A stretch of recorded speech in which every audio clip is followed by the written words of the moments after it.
श्रीलक्ष्मीसहस्रनामावलिः ध्यानम्।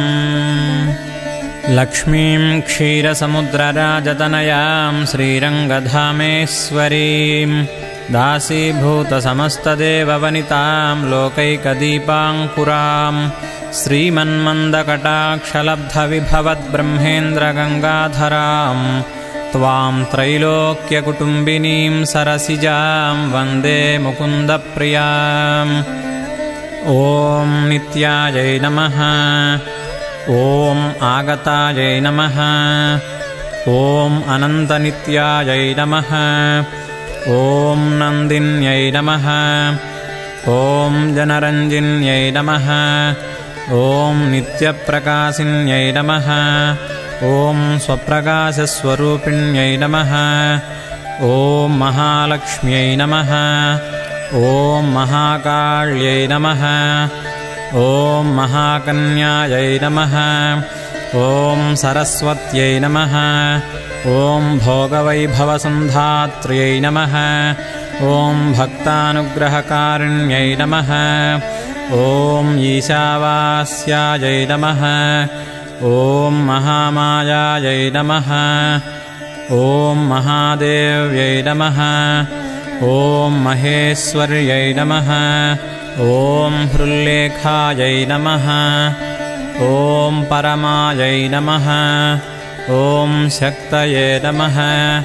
ॐ मातृकाबीजरूपिण्यै नमः। ॐ नित्यानन्दायै नमः। ॐ नित्यबोधायै नमः। ॐ नादिन्यै नमः। ॐ जनमोदिन्यै नमः। ॐ सत्यप्रत्ययिन्यै नमः। ॐ स्वप्रकाशात्मरूपिण्यै नमः। ॐ त्रिपुरायै नमः। ॐ भैरव्यै नमः। ॐ विद्यायै नमः। ॐ हंसायै नमः। ॐ वागीश्वर्यै नमः। ॐ शिवायै नमः। ॐ श्रीवाग्देव्यै नमः। ॐ महारात्र्यै नमः। ॐ कालरात्र्यै नमः। ॐ त्रिलोचनायै नमः। ॐ भद्रकाल्यै नमः। ॐ कराल्यै नमः। ॐ महाकाल्यै नमः। ॐ तिलोत्तमायै नमः। ॐ काल्यै नमः। ॐ कराळवक्त्रान्तायै नमः। ॐ कामाक्ष्यै नमः। ॐ कामदायै नमः। ॐ शुभायै नमः। ॐ चण्डिकायै नमः। ॐ चण्डरूपेशायै नमः। ॐ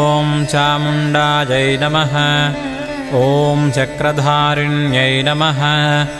ॐ त्रैलोक्यजनन्यै नमः। ॐ देव्यै नमः। ॐ त्रैलोक्यविजयोत्तमायै नमः। ॐ सिद्धलक्ष्म्यै नमः। ॐ क्रियालक्ष्म्यै नमः। ॐ मोक्षलक्ष्म्यै नमः। ॐ प्रसादिन्यै नमः। ॐ उमायै नमः। ॐ भगवत्यै नमः। ॐ दुर्गायै नमः। ॐ चान्द्र्यै नमः। ॐ दाक्षायण्यै नमः। ॐ शिवायै नमः। ॐ प्रत्यङ्गिरायै नमः। ॐ धरायै नमः। ॐ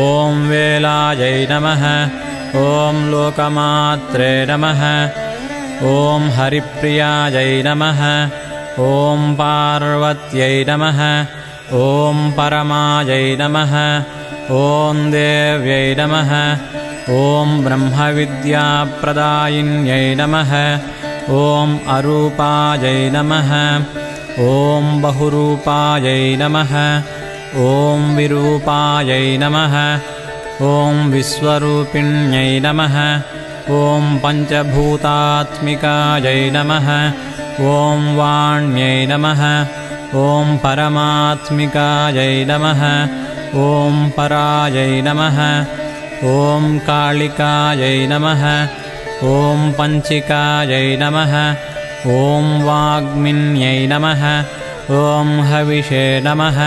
ॐ प्रत्यधिदेवतायै नमः ॐ देवमात्रे नमः ॐ सुरेशानायै नमः ॐ वेदगर्भायै नमः ॐ अम्बिकायै नमः ॐ धृत्यै नमः ॐ सङ्ख्यायै नमः ॐ जातये नमः ॐ क्रियासिद्ध्यै नमः ॐ प्रकृत्यै नमः ॐ मोहिन्यै नमः ॐ मह्यै नमः ॐ यज्ञविद्यायै नमः ॐ महाविद्यायै नमः ॐ गुह्यविद्यायै नमः ॐ विभावर्यै नमः ॐ ज्योतिष्मत्यै नमः ॐ महामात्रे नमः ॐ सर्वमन्त्रफलप्रदायै नमः ॐ दारिद्र्यध्वंसिन्यै नमः ॐ श्रीदेव्यै नमः ॐ हृदयग्रन्थिभेदिन्यै नमः ॐ सहस्रादित्यसङ्काशायै नमः ॐ चन्द्रिकायै नमः ॐ चन्द्ररूपिण्यै नमः ॐ गायत्र्यै नमः ॐ सोमसम्भूत्यै नमः ॐ सावित्र्यै नमः ॐ प्रणवात्मिकायै नमः ॐ शाङ्कर्यै नमः ॐ वैष्णव्यै नमः ॐ ब्राह्म्यै नमः ॐ सर्वदेवनमस्कृतायै नमः ॐ सेव्यायै नमः ॐ दुर्गायै नमः ॐ कुबेराक्ष्यै नमः ॐ करवीरनिवासिन्यै नमः ॐ जयायै नमः ॐ विजयायै नमः ॐ जयन्त्यै नमः ॐ अपराजितायै नमः ॐ कुब्जिकायै नमः ॐ कालिकायै नमः ॐ शास्त्र्यै नमः ॐ वीणापुस्तकधारिण्यै नमः ॐ सर्वज्ञशक्तये नमः ॐ श्रीशक्तये नमः ॐ ब्रह्मविष्णुशिवात्मिकायै नमः ॐ इडापिङ्गलिकामध्यमृणालीतन्तुरूपिण्यै नमः ॐ यज्ञासिन्यै नमः ॐ प्रधायै नमः ॐ दीक्षायै नमः ॐ दक्षिणायै नमः ॐ सर्वमोहिन्यै नमः ॐ अष्टाङ्गयोगिन्यै नमः ॐ देव्यै नमः ॐ निर्भीजध्यानगोचरायै नमः ॐ सर्वतीर्थस्थितायै नमः ॐ शुद्धायै नमः ॐ सर्वपर्वतवासिन्यै नमः ॐ वेदशास्त्रप्रमायै नमः ॐ देवदेव्यै नमः ॐ षडङ्गादिपदक्रमायै नमः ॐ शिवायै नमः ॐ धात्र्यै नमः ॐ शुभानन्दायै नमः ॐ यज्ञकर्मस्वरूपिण्यै नमः ॐ व्रतिन्यै नमः ॐ मेनकायै नमः ॐ देव्यै नमः ॐ ब्रह्माण्यै नमः ॐ ब्रह्मचारिण्यै नमः ॐ एकाक्षरपरायै नमः ॐ तारायै नमः ॐ भवबन्धविनाशिन्यै नमः ॐ विश्वम्भरधरायै नमः ॐ धारायै नमः ॐ निराधारायै नमः ॐ अधिकस्वरायै नमः ॐ राकायै नमः ॐ कुह्वे नमः ॐ अमावास्यायै नमः ॐ पूर्णिमायै नमः ॐ अनुमत्यै नमः ॐ द्युतये नमः ॐ सिनीवाल्यै नमः ॐ शिवायै नमः ॐ अवस्यायै नमः ॐ वैश्वदेव्यै नमः ॐ पिशङ्गिलायै नमः ॐ पिप्पलायै नमः ॐ विशालाक्ष्यै नमः ॐ रक्षोघ्न्यै नमः ॐ वृष्टिकारिण्यै नमः ॐ दुष्टविद्राविण्यै नमः ॐ श्रीदेव्यै नमः ॐ सर्वोपद्रवनाशिन्यै नमः ॐ शारदायै नमः ॐ शरसन्धानायै नमः ॐ सर्वशस्त्रस्वरूपिण्यै नमः ॐ युद्धमध्यस्थितायै नमः ॐ देव्यै नमः ॐ सर्वभूतप्रभञ्जन्यै नमः ॐ अयुद्धायै नमः ॐ युद्धरूपायै नमः ॐ शान्तायै नमः ॐ शान्तिस्वरूपिण्यै नमः ॐ गङ्गायै नमः ॐ सरस्वती वेणी यमुना नर्मदापगायै नमः ॐ समुद्रवसनावासायै नमः ॐ ब्रह्माण्डश्रेणिमेखलायै नमः ॐ पञ्चवक्त्रायै नमः ॐ दशभुजायै नमः ॐ शुद्धस्फटिकसन्निभायै नमः ॐ रक्तायै नमः ॐ कृष्णायै नमः ॐ सीतायै नमः ॐ पीतायै नमः ॐ सर्ववर्णायै नमः ॐ निरीश्वर्यै नमः ॐ कालिकायै नमः ॐ चक्रिकायै नमः ॐ देव्यै नमः ॐ सत्यायै नमः ॐ वटुकास्थितायै नमः ॐ तरुण्यै नमः ॐ वारुण्यै नमः ॐ नार्यै नमः ॐ ज्येष्ठादेव्यै नमः ॐ सुरेश्वर्यै नमः ॐ विश्वम्भरधरायै नमः ॐ कर्त्र्यै नमः ॐ गलार्गलविभञ्जिन्यै नमः ॐ सन्ध्यारात्रिदिवाज्योत्स्नायै नमः ॐ कलाकाष्ठायै नमः ॐ निमेषिकायै नमः ॐ उर्व्यै नमः ॐ कात्यायिन्यै नमः ॐ शुभ्रायै नमः ॐ संसारार्णवतारिण्यै नमः ॐ कपिलायै नमः ॐ कीलिकायै नमः ॐ अशोकायै नमः ॐ मल्लिकानवमल्लिकायै नमः ॐ देविकायै नमः ॐ नन्दिकायै नमः ॐ शान्तायै नमः ॐ भञ्जिकायै नमः ॐ भयभञ्जिकायै नमः ॐ कौशिक्यै नमः ॐ वैदिक्यै नमः ॐ देव्यै नमः ॐ शौर्यै नमः ॐ रूपाधिकायै नमः ॐ अतिभासायै नमः ॐ दिग्वस्त्रायै नमः ॐ नववस्त्रायै नमः ॐ कन्यकायै नमः ॐ कमलोद्भवायै नमः ॐ श्रियै नमः ॐ सौम्यलक्षणायै नमः ॐ अतीतदुर्गायै नमः ॐ सूत्रप्रबोधिकायै नमः ॐ श्रद्धायै नमः ॐ मेधायै नमः ॐ कृतये नमः ॐ प्रज्ञायै नमः ॐ धारणायै नमः ॐ कान्त्यै नमः ॐ श्रुत्यै नमः ॐ स्मृतये नमः ॐ धृतये नमः ॐ धन्यायै नमः ॐ भूताद्यै नमः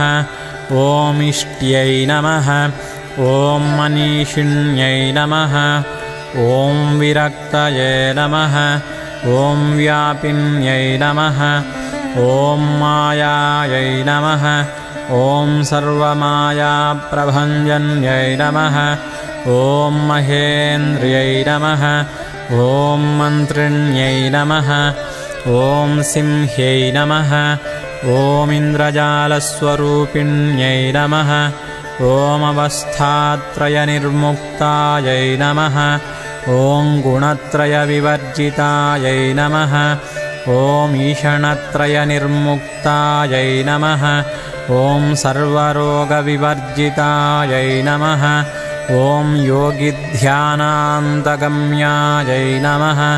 ॐ योगध्यानपरायणायै नमः ॐ त्रयीशिखविशेषज्ञायै नमः ॐ वेदान्तज्ञानरूपिण्यै नमः ॐ भारत्यै नमः ॐ कमलायै नमः ॐ भाषायै नमः ॐ पद्मायै नमः ॐ पद्मावत्यै नमः ॐ कृतये नमः ॐ गौतम्यै नमः ॐ गोमत्यै नमः ॐ गौर्यै नमः ॐ ईशानायै नमः ॐ हंसवाहिन्यै नमः ॐ नारायण्यै नमः ॐ प्रभाधारायै नमः ॐ शाङ्कर्यै नमः ॐ शङ्करात्मजायै नमः ॐ चित्रघण्टायै नमः ॐ सुनन्दायै नमः ॐ श्रियै नमः ॐ श्रीमानव्यै नमः ॐ अनुसम्भवायै नमः ॐ स्तम्भिन्यै नमः ॐ क्षोभिन्यै नमः ॐ मार्यै नमः ॐ भ्रामर्यै नमः ॐ शत्रुमारिण्यै नमः ॐ मोहिन्यै नमः ॐ द्वेषिण्यै नमः ॐ वीरायै नमः ॐ अघोरायै नमः ॐ रुद्ररूपिण्यै नमः ॐ रुद्रैकादशिन्यै नमः ॐ पुण्यायै नमः ॐ श्रीकल्याण्यै नमः ॐ लाभकारिण्यै नमः ॐ देवदुर्गायै नमः ॐ महादुर्गायै नमः ॐ स्वप्नदुर्गायै नमः ॐ अष्टभैरव्यै नमः ॐ सूर्यचन्द्राग्निरूपायै नमः ॐ ग्रहनक्षत्ररूपिण्यै नमः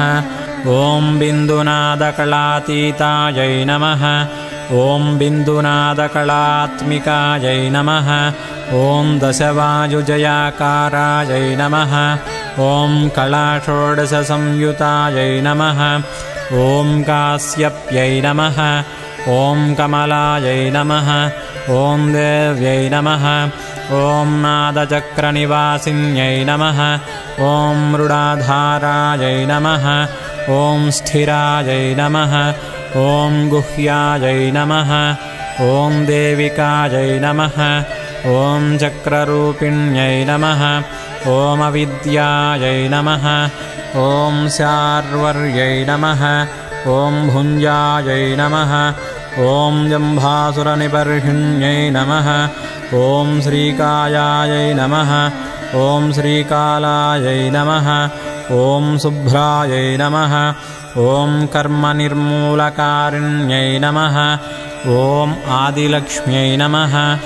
ॐ गुणाधारायै नमः ॐ पञ्चब्रह्मात्मिकायै नमः ॐ परायै नमः ॐ श्रुतये नमः ॐ ब्रह्ममुखावासायै नमः ॐ सर्वसम्पत्तिरूपिण्यै नमः ॐ मृतसञ्जीविन्यै नमः ॐ मैत्र्यै नमः ॐ कामिन्यै नमः ॐ कामवर्जितायै नमः ॐ निर्वाणमार्गदायै नमः ॐ श्रीदेव्यै नमः ॐ हंसिन्यै नमः ॐ कालिकायै नमः ॐ क्षमायै नमः ॐ सपर्यायै नमः ॐ गुणिन्यै नमः ॐ भिन्नायै नमः ॐ निर्गुणायै नमः ॐ अखण्डितशुभायै नमः ॐ स्वामिन्यै नमः ॐ वेदिन्यै नमः ॐ शक्यायै नमः ॐ शाम्बर्यै नमः ॐ श्रीचक्रधारिण्यै नमः ॐ दण्डिन्यै नमः ॐ मुण्डिन्यै नमः ॐ व्याघ्र्यै नमः ॐ शिखिन्यै नमः ॐ सोमसंहतये नमः ॐ चिन्तामणये नमः ॐ चिदानन्दायै नमः ॐ पञ्चबाणप्रबोधिन्यै नमः ॐ बाणश्रेणये नमः ॐ सहस्राक्ष्यै नमः ॐ सहस्रभुजपादुकायै नमः ॐ सन्ध्याबलये नमः ॐ त्रिसन्ध्याबलये नमः ॐ ब्रह्माण्डमणिभूषणायै नमः ॐ वासव्यै नमः ॐ वारुणीसेनायै नमः ॐ कुलिकायै नमः ॐ मन्त्ररञ्जिन्यै नमः ॐ जितप्राणस्वरूपायै नमः ॐ कान्तायै नमः ॐ काम्यवरप्रदायै नमः ॐ मन्त्रब्राह्मणविद्यार्धायै नमः ॐ नादरूपायै नमः ॐ हविष्मत्यै नमः ॐ अधर्वण्यै नमः ॐ श्रुत्यै नमः ॐ शून्यायै नमः ॐ कल्पनावर्जितायै नमः ॐ सत्यै नमः ॐ सत्ताजातये नमः ॐ प्रमायै नमः ॐ अमेयायै नमः ॐ प्रमित्यै नमः ॐ प्राणदायै नमः ॐ गत्यै नमः ॐ अपर्णायै नमः ॐ पञ्चवर्णायै नमः ॐ सर्वदायै नमः ॐ भुवनेश्वर्यै नमः ॐ त्रैलोक्यमोहिनीविद्यायै नमः ॐ सर्वभर्त्र्यै नमः ॐ क्षरायै नमः ॐ अक्षर्यै नमः ॐ हिरण्यवर्णायै नमः ॐ हरिण्यै नमः ॐ सर्वोपद्रवनाशिन्यै नमः ॐ कैवल्यपदवीरेखायै नमः ॐ सूर्यमण्डलसंस्थितायै नमः ॐ सोममण्डलमध्यस्थायै नमः ॐ वह्निमण्डलसंस्थितायै नमः ॐ वायुमण्डलमध्यस्थायै नमः ॐ व्योममण्डलसंस्थितायै नमः ॐ चक्रिकायै नमः ॐ चक्रमध्यस्थायै नमः ॐ चक्रमार्गप्रवर्तिन्यै नमः ॐ कोकिलाकुलचक्रेशायै नमः ॐ पक्षतये नमः ॐ पङ्क्तिपावन्यै नमः ॐ सर्वसिद्धान्तमार्गस्थायै नमः ॐ षड्वर्णवरवर्जितायै नमः ॐ शतरुद्रहरायै नमः ॐ हन्त्र्यै नमः ॐ सर्वसंहारकारिण्यै नमः ॐ पुरुषायै नमः ॐ पौरुष्यै नमः ॐ तुष्टये नमः ॐ सर्वतन्त्रप्रसूतिकायै नमः ॐ अर्धनारीश्वर्यै नमः ॐ श्रीदेव्यै नमः ॐ सर्वविद्याप्रदायिन्यै नमः ॐ भार्गव्यै नमः ॐ याजुषीविद्यायै नमः ॐ सर्वोपनिषदायै नमः ॐ व्योमकेशाखिलप्राणायै नमः ॐ पञ्चकोशविलक्षणायै नमः ॐ पञ्चकोशात्मिकायै नमः ॐ प्रतीच्यै नमः ॐ पञ्चब्रह्मात्मिकायै नमः ॐ शिवायै नमः ॐ जगज्जराजनित्र्यै नमः ॐ पञ्चकर्मप्रसूतिकायै नमः ॐ वाग्देव्याभरणाकारायै नमः ॐ सर्वकाम्यस्थितायै नमः ॐ स्थित्यै नमः ॐ अष्टादशचतुष्षष्टिपीठिकाविद्यायुतायै नमः ॐ कालिकाकर्षणश्यामायै नमः ॐ यक्षिण्यै नमः ॐ किन्नरेश्वर्यै नमः ॐ केतक्यै नमः ॐ मल्लिकायै नमः ॐ अशोकायै नमः ॐ वाराह्यै नमः ॐ धरण्यै नमः ॐ ध्रुवायै नमः ॐ नारसिंह्यै नमः ॐ महोग्रास्यायै नमः ॐ भक्तानामार्तिनाशिन्यै नमः ॐ अन्तर्बलायै नमः ॐ स्थिरायै नमः ॐ लक्ष्म्यै नमः ॐ जरामरणनाशिन्यै नमः ॐ श्रीरञ्जितायै नमः ॐ महाकायायै नमः ॐ सोमसूर्याग्निलोचनायै नमः ॐ अदित्यै नमः ॐ देवमात्रे नमः ॐ अष्टपुत्रायै नमः ॐ अष्टयोगिन्यै नमः ॐ अष्टप्रकृत्यै नमः ॐ अष्टाष्टविभ्राजद्विकृताकृतये नमः ॐ दुर्भिक्षध्वंसिन्यै नमः ॐ देव्यै नमः ॐ सीतायै नमः ॐ सत्यायै नमः ॐ रुक्मिण्यै नमः ॐ ख्यातिजायै नमः ॐ भार्गव्यै नमः ॐ देव्यै नमः ॐ देवयोनये नमः ॐ तपस्विन्यै नमः ॐ शाकम्भर्यै नमः ॐ महासोणायै नमः ॐ गरुडोपरि संस्थितायै नमः ॐ सिंहगायै नमः ॐ व्याघ्रगायै नमः ॐ देव्यै नमः ॐ वायुगायै नमः ॐ महाद्रिगायै नमः ॐ अकारादिक्षकारान्तायै नमः ॐ सर्वविद्याधिदेवतायै नमः ॐ मन्त्रव्याख्याननैपुण्यै नमः ॐ ज्योतिश्शास्त्रैकलोचन्यै नमः ॐ इडापिङ्गलिकामध्यसुषुम्नाग्रन्थिभेदिन्यै नमः ॐ कालचक्राश्रयोपेतायै नमः ॐ कालचक्रस्वरूपिण्यै नमः ॐ वैशारद्यै नमः ॐ मतिश्रेष्ठायै नमः ॐ वरिष्ठायै नमः ॐ सर्वदीपिकायै नमः ॐ वैनायक्यै नमः ॐ वरारोहायै नमः ॐ श्रोणीवेलायै नमः ॐ बहिर्वलयै नमः ॐ जम्भिन्यै नमः ॐ जृम्भिन्यै नमः ॐ जृम्भकारिण्यै नमः ॐ गणकारिकायै नमः ॐ शरण्यै नमः ॐ चक्रिकायै नमः ॐ अनन्तायै नमः ॐ सर्वव्याधिचिकित्सक्यै नमः ॐ देवक्यै नमः ॐ देवसङ्काशायै नमः ॐ वारिधिये नमः ॐ करुणाकरायै नमः ॐ शर्वर्यै नमः ॐ सर्वसम्पन्नायै नमः ॐ सर्वपापप्रभञ्जिन्यै नमः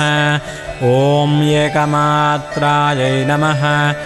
ॐ द्विमात्रायै नमः ॐ त्रिमात्रायै नमः ॐ परायै नमः ॐ अर्धमात्रापरायै नमः ॐ सूक्ष्मायै नमः ॐ सूक्ष्मार्धार्धपरायै नमः ॐ अपरायै नमः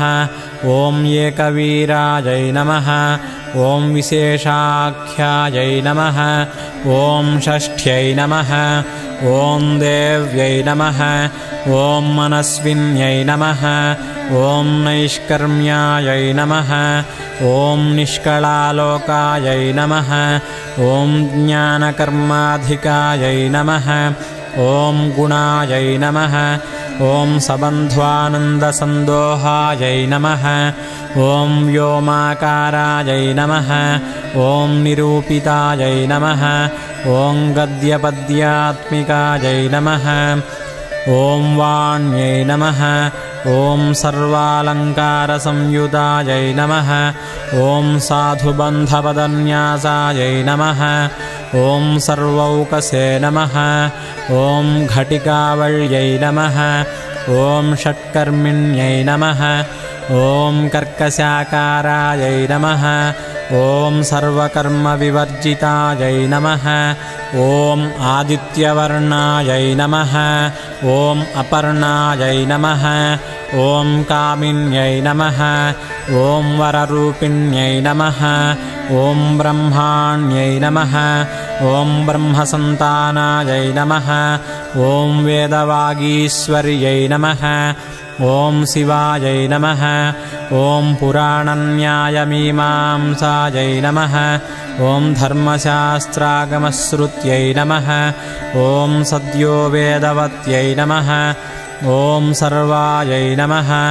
ॐ हंस्यै नमः ॐ विद्याधिदेवतायै नमः ॐ विश्वेश्वर्यै नमः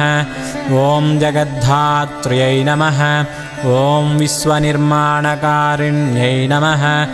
ॐ वैदिक्यै नमः ॐ वेदरूपायै नमः ॐ कालिकायै नमः ॐ कालरूपिण्यै नमः ॐ नारायण्यै नमः ॐ महादेव्यै नमः ॐ सर्वतत्त्वप्रवर्तिन्यै नमः ॐ हिरण्यवर्णरूपायै नमः ॐ हिरण्यपदसम्भवायै नमः ॐ कैवल्यपदव्यै नमः ॐ पुण्यायै नमः ॐ कैवल्यज्ञानलक्षितायै नमः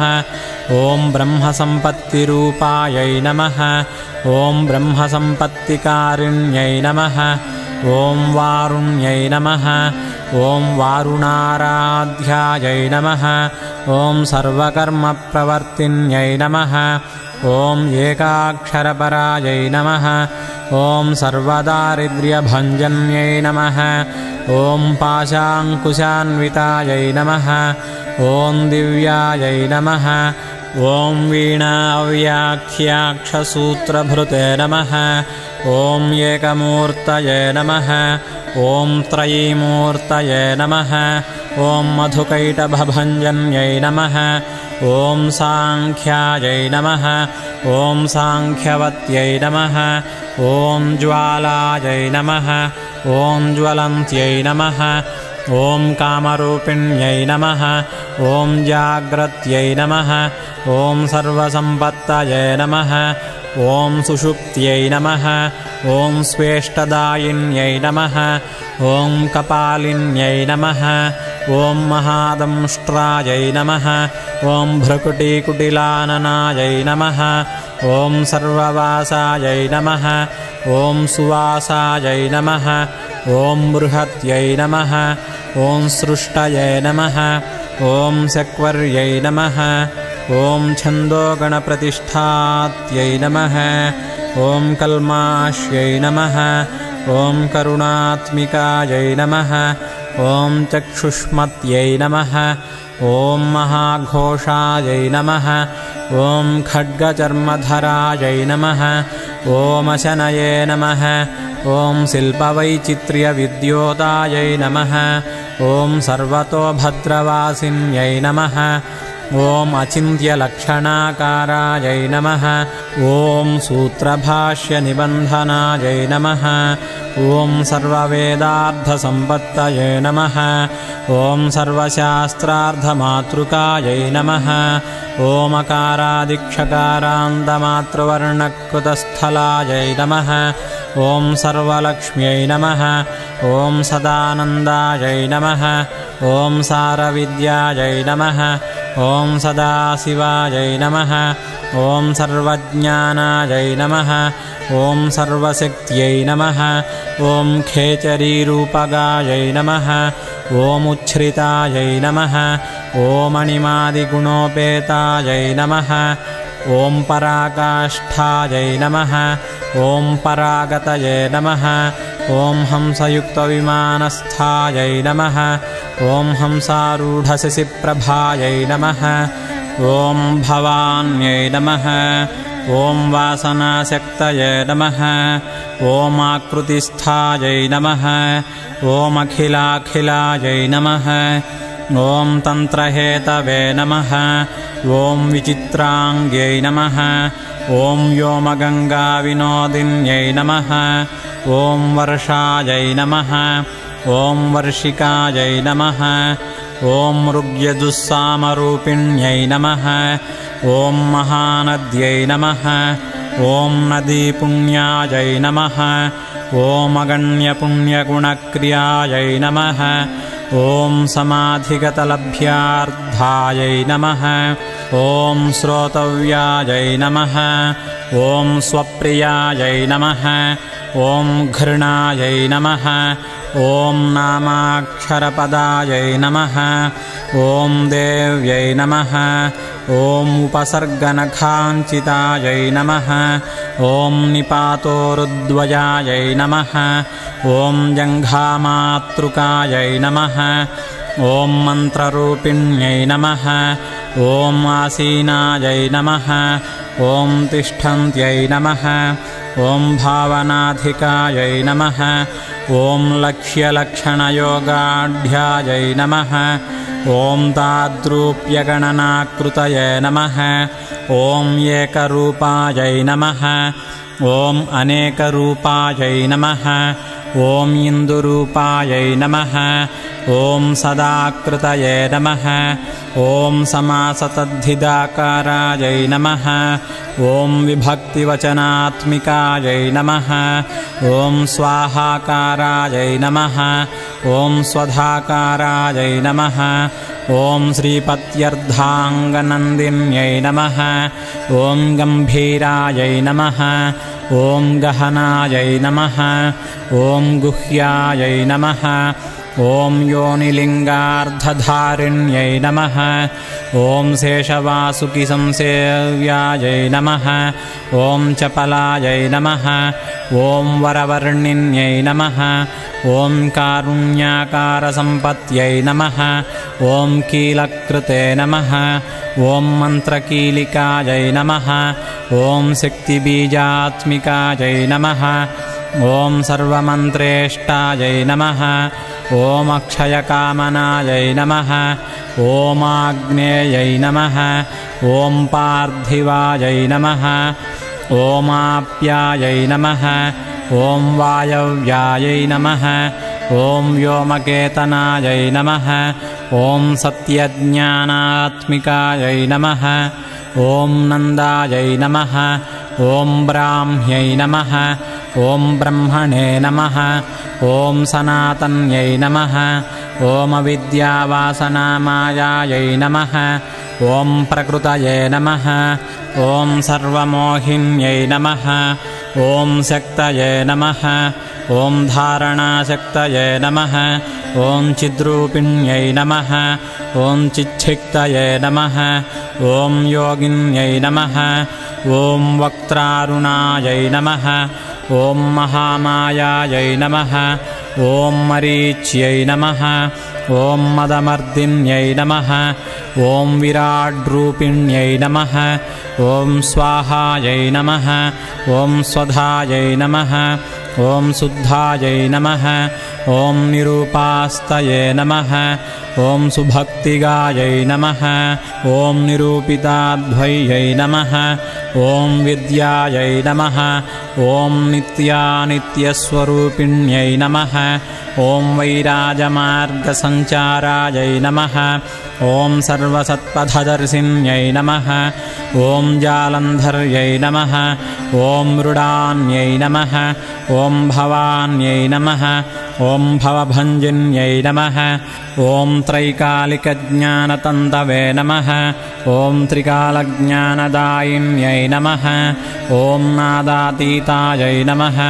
ॐ स्मृतये नमः ॐ प्रज्ञायै नमः ॐ धात्रीरूपायै नमः ॐ त्रिपुष्करायै नमः ॐ पराजितायै नमः ॐ विधानज्ञायै नमः ॐ विशेषितगुणात्मिकायै नमः ॐ हिरण्यकेशिन्यै नमः ॐ हेम्ने नमः ॐ ब्रह्मसूत्रविचक्षणायै नमः ॐ असङ्ख्येयपदार्थान्तस्वरव्यञ्जनवैखर्यै नमः ॐ मधुजिह्वायै नमः ॐ मधुमत्यै नमः ॐ मधुमासोदयायै नमः ॐ मधवे नमः ॐ माधव्यै नमः ॐ महाभागायै नमः ॐ मेघगम्भीरनिःश्वसनायै नमः ॐ ब्रह्मविष्णुमहेशादिज्ञातव्यार्धविशेषगायै नमः ॐ नाभौ अग्निशिखाकारायै नमः ॐ ललाटे चन्द्रसन्निभायै नमः ॐ भ्रूमध्ये भास्कराकारायै नमः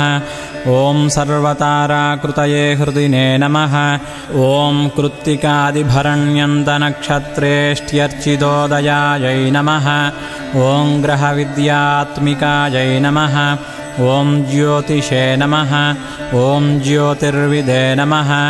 ॐ मतिजीविकायै नमः ॐ ब्रह्माण्डगर्भिण्यै नमः ॐ बालायै नमः ॐ सप्तावरणदेवतायै नमः ॐ वैराजोत्तमसाम्राज्यायै नमः ॐ कुमारकुशलोदयायै नमः ॐ बगलायै नमः ॐ भ्रामर्यै नमः ॐ शिवदूत्यै नमः ॐ शिवात्मिकायै नमः ॐ मेरुविन्ध्यादिसंस्थानायै नमः ॐ काश्मीरपुरवासिन्यै नमः ॐ योगनिद्रायै नमः ॐ महानिद्रायै नमः ॐ विनिद्रायै नमः ॐ राक्षसाश्रितायै नमः ॐ सुवर्णदायै नमः ॐ महागङ्गायै नमः ॐ पञ्चाख्यायै नमः ॐ पञ्चसंहत्यै नमः ॐ सुप्रजातायै नमः ॐ सुवीर्यायै नमः ॐ सुपोषायै नमः ॐ सुपतये नमः ॐ शिवायै नमः ॐ सुगृहायै नमः ॐ रक्तबीजान्तायै नमः ॐ हतकन्दर्पजीविकायै नमः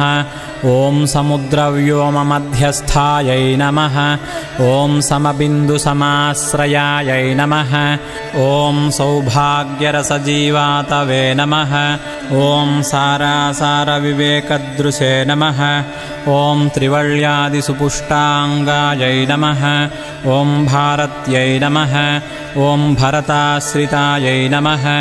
ॐ नादब्रह्ममय्यै नमः ॐ विद्यायै नमः ॐ ज्ञानब्रह्ममय्यै नमः ॐ परायै नमः ॐ ब्रह्मनाडीनिरुक्तायै नमः ॐ ब्रह्मकैवल्यसाधनायै नमः ॐ कालकेयमहोदारवीर्यविक्रमरूपिण्यै नमः ॐ बडबाग्निशिखावक्त्रायै नमः ॐ महाकबलतर्पणायै नमः ॐ महाभूतायै नमः ॐ महादर्पायै नमः ॐ महासारायै नमः ॐ महाक्रतवे नमः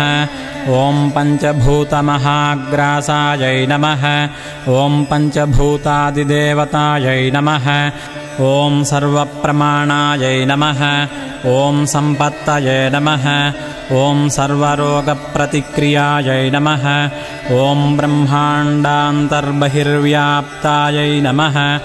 ॐ विष्णुवक्षोविभूषणायै नमः ॐ शाङ्कर्यै नमः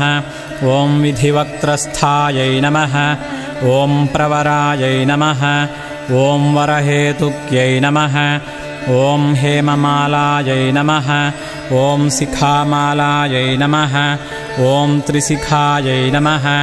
ॐ पञ्चलोचनायै नमः ॐ सर्वागमसदाचारमर्यादायै नमः ॐ यातुभञ्जन्यै नमः ॐ पुण्यश्लोकप्रबन्धाढ्यायै नमः ॐ सर्वान्तर्यामिरूपिण्यै नमः ॐ सामगानसमाराध्यायै नमः ॐ श्रोतृकर्णरसायनायै नमः ॐ जीवलोकैकजीवातवे नमः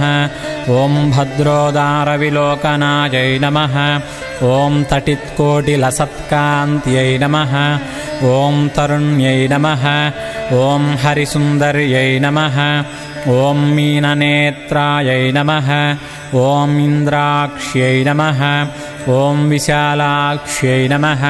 ॐ सुमङ्गलायै नमः ॐ सर्वमङ्गलसम्पन्नायै नमः ॐ साक्षान्मङ्गलदेवतायै नमः ॐ देहहृद्दीपिकायै नमः ॐ दीप्तये नमः ॐ जिह्वपापप्रणाशिन्यै नमः ॐ अर्धचन्द्रोल्लसद्दंष्ट्रायै नमः ॐ यज्ञवाटीविलासिन्यै नमः ॐ महादुर्गायै नमः ॐ महोत्साहायै नमः ॐ महादेवबलोदयायै नमः ॐ ढाकिनीड्यायै नमः ॐ शाकिनीड्यायै नमः ॐ हाकिनीड्यायै नमः ॐ समस्तजुषे नमः ॐ निरङ्कुशायै नमः ॐ नाकिवन्द्यायै नमः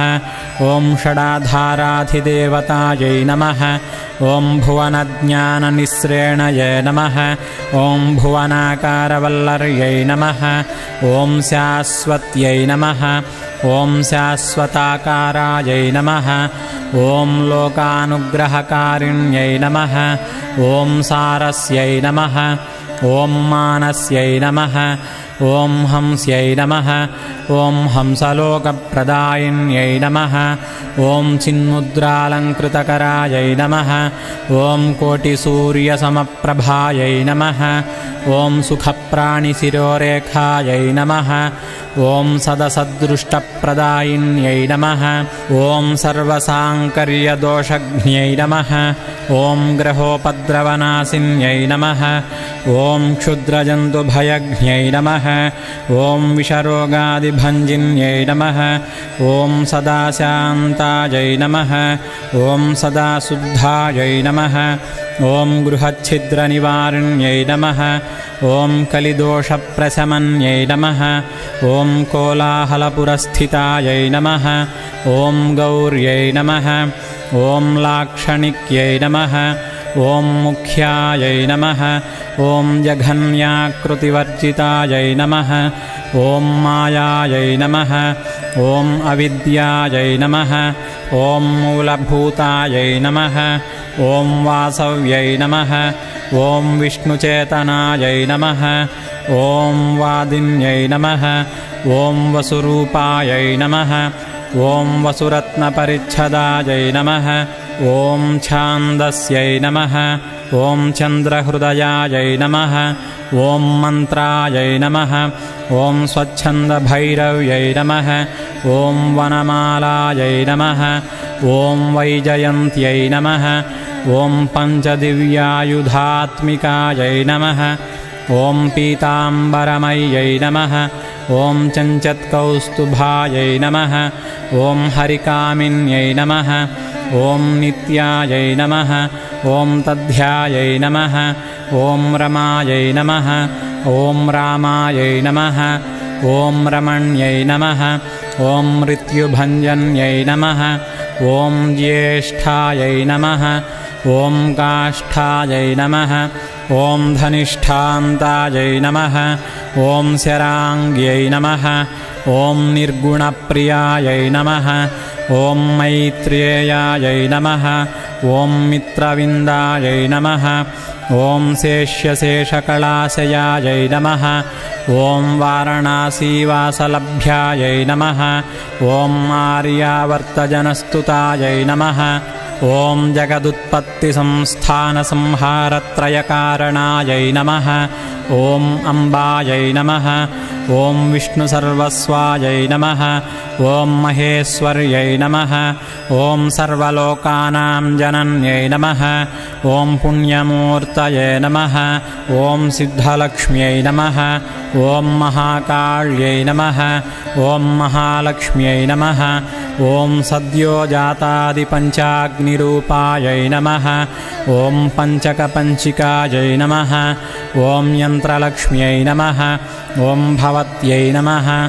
ॐ आदये नमः ॐ आद्याद्यायै नमः ॐ सृष्ट्यादिकारणाकारविततये नमः ॐ दोषवर्जितायै नमः ॐ जगल्लक्ष्म्यै नमः ॐ जगन्मात्रे नमः ॐ विष्णुपत्न्यै नमः ॐ नवकोटिमहाशक्तिसमुपास्यपदाम्बुजायै नमः ॐ कनकत्सौवर्णरत्नाढ्यसर्वाभरणभूषितायै नमः ॐ अनन्तनित्यमहिष्यै नमः ॐ प्रपञ्चेश्वरनायक्यै नमः ॐ अत्युच्छ्रितपदान्तस्थायै नमः ॐ परमव्योमनायक्यै नमः ॐ नाकपृष्ठगताराध्यायै नमः ॐ विष्णुलोकविलासिन्यै नमः ॐ वैकुण्ठराजमहिष्यै नमः ॐ श्रीरङ्गनगराश्रितायै नमः ॐ श्रीरङ्गनायक्यै नमः ॐ भूपुत्र्यै नमः ॐ कृष्णायै नमः ॐ वरदवल्लभायै नमः ॐ कोटिब्रह्माण्डसंसेव्यायै नमः ॐ कोटिरुद्रादिकीर्तितायै नमः ॐ मातलुङ्गमयं खेटं बिभ्रत्यै नमः ॐ सौवर्णचषकं बिभ्रत्यै नमः ॐ पद्मद्वयं दधानायै नमः ॐ पूर्णकुम्भं बिभ्रत्यै नमः ॐ कीरन्दधानायै नमः ॐ वरदाभये दधानायै नमः ॐ पाशं बिभ्रत्यै नमः ॐ अङ्कुशं बिभ्रत्यै नमः ॐ शङ्खं वहन्त्यै नमः ॐ चक्रं वहन्त्यै नमः ॐ शूलं वहन्त्यै नमः ॐ कृपाणिकां वहन्त्यै नमः ॐ धनुर्बाणौ बिभ्रत्यै नमः ॐ अक्षमालां दधानायै नमः ॐ चिन्मुद्रां बिभ्रत्यै नमः ॐ अष्टादशभुजायै नमः ॐ लक्ष्म्यै नमः ॐ महाष्टादशपीठगायै नमः ॐ भूमिनीलादिसंसेव्यायै नमः ॐ स्वामिचित्तानुवर्तिन्यै नमः ॐ पद्मायै नमः ॐ पद्मालयायै नमः ॐ पद्म्यै नमः ॐ पूर्णकुम्भाभिषेचितायै नमः ॐ इन्दिरायै नमः ॐ इन्दिरेन्दिराभाक्ष्यै नमः ॐ क्षीरसागरकन्यकायै नमः ॐ भार्गव्यै नमः ॐ स्वतन्त्रेच्छायै नमः ॐ वशीकृतजगत्पतये नमः ॐ मङ्गलानां मङ्गलायै नमः ॐ देवतानां देवतायै नमः ॐ उत्तमानामुत्तमायै नमः ॐ श्रेयसे नमः ॐ परमामृतायै नमः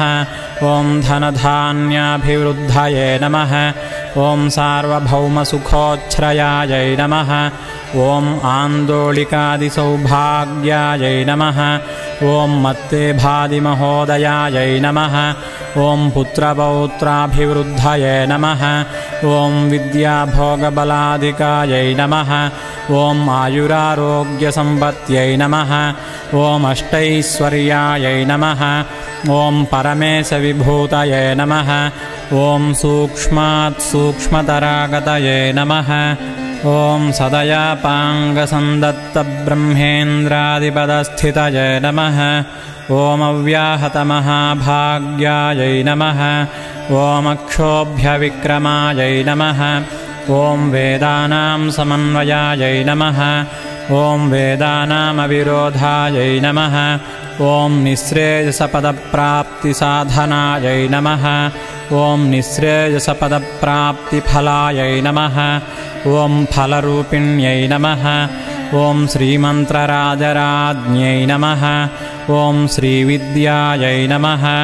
ॐ क्षेमकारिण्यै नमः ॐ श्रीं बीजजपसन्तुष्टायै नमः ॐ ऐं ह्रीं श्रीं बीजपालिकायै नमः ॐ प्रपत्तिमार्गसुलभायै नमः ॐ विष्णुप्रथमकिङ्कर्यै नमः ॐ क्लीङ्कारार्धसवित्र्यै नमः ॐ सौमङ्गल्याधिदेवतायै नमः ॐ श्रीषोडशाक्षरी विद्यायै नमः ॐ श्रीयन्त्रपुरवासिन्यै नमः ॐ सर्वमङ्गलमाङ्गल्यायै नमः ॐ शिवायै नमः ॐ सर्वार्धसाधिकायै नमः ॐ शरण्यायै नमः ॐ त्रयम्बिकायै नमः ॐ श्रीदेव्यै नमः ॐ श्रीमन्नारायण्यै नमः इति श्रीलक्ष्मीसहस्रनामावलिसम्पूर्णम् सर्वं श्रीमहालक्ष्मीदेवतापादारविन्दार्पणमस्तु।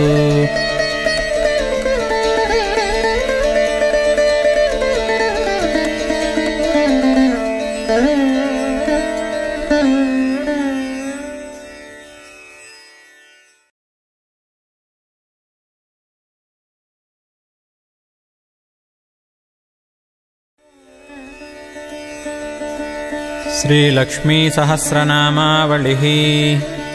ध्यानम् लक्ष्मीं क्षीरसमुद्रराजतनयां श्रीरङ्गधामेश्वरीं दासीभूतसमस्तदेववनितां लोकैक